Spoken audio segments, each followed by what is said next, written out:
Hi tears, எல்லாருக்கும் வணக்கம். இன்னைக்கு டே 9ஓட morning breakfast and lunch prep தான் உங்களோட ஷேர் பண்ண போகிறேன்.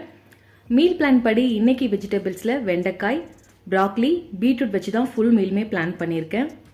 தோசை மாவு காலி ஆகிடுச்சு, அதனால ரவையில் பீட்ரூட் ஆட் பண்ணி ஒரு இன்ஸ்டன்ட் தோசை செஞ்சுட்டு சைட் டிஷ்க்கு வேர்க்கடலை சட்னி. லஞ்சுக்கு சிம்பிளாக பருப்பு சாம்பார், வெண்டைக்காய் பொரியல், ப்ராக்லி ஃப்ரை. இன்ஸ்டன்ட் பீட்ரூட் தோசைக்கு 1 கப் ரவை, 1/2 கப் துருவின பீட்ரூட், 1/2 கப் தயிர், தேவையான அளவுக்கு உப்பு, மஞ்சள் தூள், மிளகாய் தூள், சீரகத்தூள், ஃபைனாக சாப் பண்ண வெங்காயம் சேர்த்து நல்லா மிக்ஸ் பண்ணிக்கணும். இப்போ தேவையான அளவுக்கு தண்ணி சேர்த்து நல்லா மிக்ஸ் பண்ணிட்டு ஒரு 10 நிமிஷத்துக்கு க்ளோஸ் பண்ணி வச்சிடலாம்.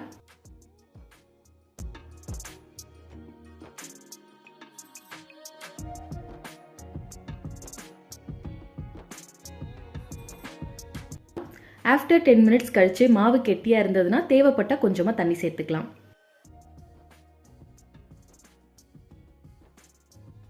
இப்போ தோசைக்கல் நல்லா காஞ்சதும் எண்ணெய் இல்லைனா நெய் விட்டு மாவு ஊற்றி 2 சைடும் நல்லா வேக வச்சு எடுத்துட்டா அவ்வளோதான் இன்ஸ்டன்ட் பீட்ரூட் தோசை ரெடி. இதில் சாஃப்ட்னஸ்க்காக பேக்கிங் சோடா, ஃப்ரூட் சால்ட்னு எதுவுமே நான் ஆட் பண்ணலை.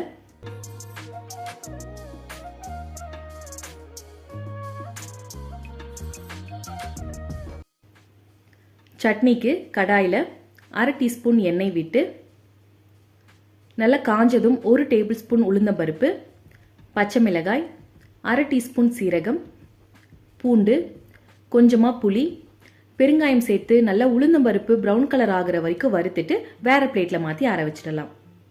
ஒன்ஸ் இது நல்லா ஆறுனதுக்கு அப்புறமா மிக்சி ஜாரில் டிரான்ஸ்ஃபர் பண்ணிட்டு இதோட வறுத்த வேர்க்கடலையை தோல் ரிமூவ் பண்ணிட்டு வச்சிருக்கேன்.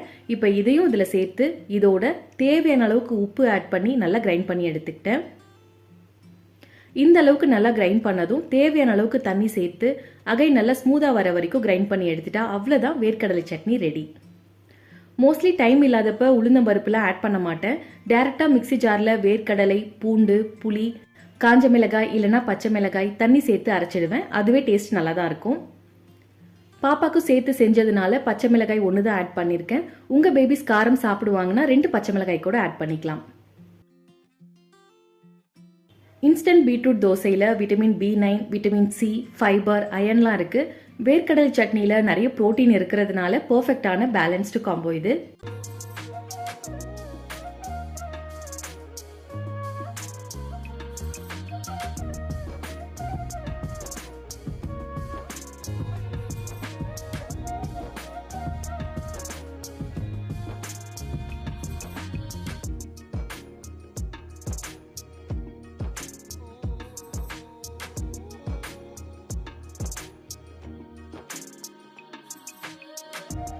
வெண்டைக்காய் பொரியலுக்கு 45 மினிட்ஸ் மேரினேட் பண்ணி வைக்கணுங்கிறதுனால ஃபர்ஸ்ட் அதை பண்ண ஸ்டார்ட் பண்ணிட்டேன்.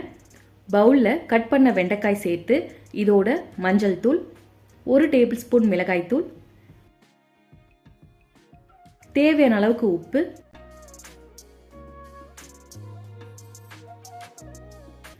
2 டேபிள் ஸ்பூன் தயிர் சேர்த்து நல்லா மிக்ஸ் பண்ணிட்டு மூடி போட்டு க்ளோஸ் பண்ணி வச்சிடலாம்.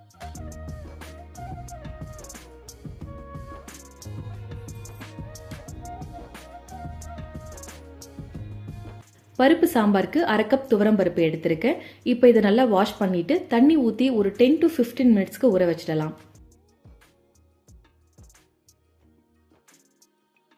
15 நிமிஷத்துக்கு அப்புறம் இதை ப்ரெஷர் குக்கரில் மாற்றி இதோட கொஞ்சமாக மஞ்சள் தூள், தேவையான அளவுக்கு தண்ணி சேர்த்து 2-3 விசில் வச்சு எடுத்துக்கலாம்.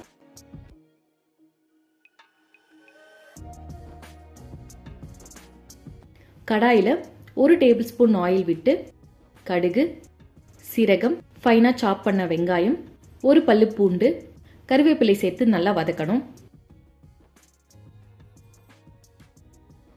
ஒன்ஸ் வெங்காயம் நல்லா வதங்கினதுக்கு அப்புறமா மஞ்சள் தூள், மிளகாய் தூள், சால்ட் சேர்த்து மிளகாய் தூளோட பச்சை வாசனை போனதுக்கு அப்புறமா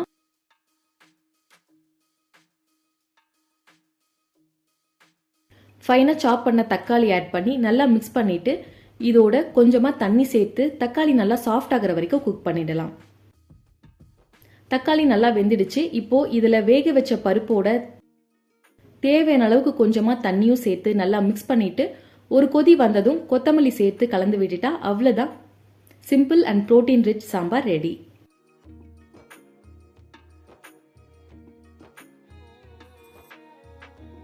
ப்ராக்லி ஃப்ரைக்கு ஃபர்ஸ்ட் ஒரு ப்ராக்லியை கட் பண்ணி நல்லா வாஷ் பண்ணி வச்சுட்டேன். இப்போ இதை ஸ்டீம் பண்ணி எடுத்துக்கலாம்.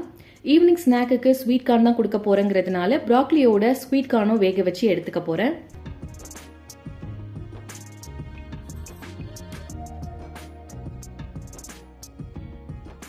ப்ராக்லி நல்லா வெந்ததுக்கு அப்புறமா கடாயில் 1 டீஸ்பூன் ஆயில் விட்டு ஃபைனாக சாப் பண்ண பூண்டு, கருவேப்பிலை, வேக வச்ச ப்ராக்லி சேர்த்து 1 to 2 மினிட்ஸ்க்கு நல்லா மிக்ஸ் பண்ணிக்கலாம்.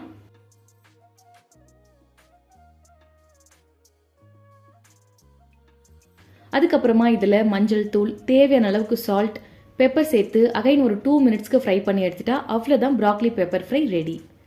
வெண்டைக்காய் மேரினேட் பண்ணி ஒரு 45 மினிட்ஸ் ஆச்சு. இப்போ இந்த பொரியலும் பண்ணிட்டா லஞ்ச் ஓவர் ஆகிடும்.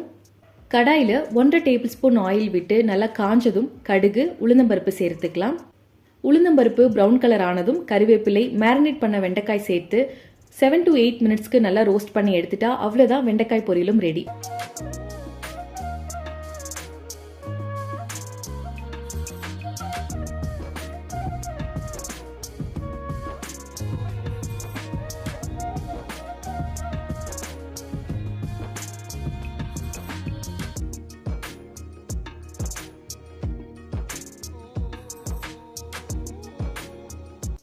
லஞ்ச் பிளேட்டில் பாப்பாக்கு சாதத்தில் கொஞ்சமாக பருப்பு சாம்பார், 1/2 டீஸ்பூன் நெய் விட்டு நல்லா மிக்ஸ் பண்ணி வச்சுருக்கேன். வெண்டைக்காய் பொரியல் கொஞ்சம் காரமாக தான் இருக்குங்கிறதுனால கர்டில் மிக்ஸ் பண்ணி கொடுத்துடுவேன். அப்புறம் ப்ராக்லி பெப்பர் ஃப்ரை. சுட சுட சாதத்தில் கொஞ்சமாக நெய் விட்டு இந்த பருப்பு சாம்பாரோட வெண்டைக்காய் பொரியல் வேறு லெவல் காம்பினேஷனாக இருக்கும். மெயினாக பருப்பு சாம்பாருக்கு உருளைக்கிழங்கு காம்போ தான் சூப்பராக இருக்கும். பட் வெஜிடபிள்ஸில் கண்டிப்பாக வெண்டைக்காய் தான் இன்றைக்கி மீலில் பிளான் பண்ணுங்கிறதுனால வெண்டைக்காய் ஃப்ரை பண்ணிட்டேன். இந்த லஞ்ச் காம்போவில் பருப்பு சாம்பாரில் நிறைய ப்ரோட்டீன் இருக்குது. வெண்டைக்காயில் vitamin A, vitamin C, fibre, iron, கால்சியம்னு நிறைய சத்துக்கள் இருக்குது. ஈவன் ப்ராக்லியில் கூட நிறைய விட்டமின்ஸ், ஃபைபர்ஸ், பொட்டாசியம்லாம் இருக்கிறதுனால இது tasty and balanced lunch combo. கண்டிப்பாக இந்த ரெசிபிஸ்லாம் ட்ரை பண்ணி பாருங்கள். That's it. தேங்க்ஸ் ஃபார் வாட்சிங். Bye by.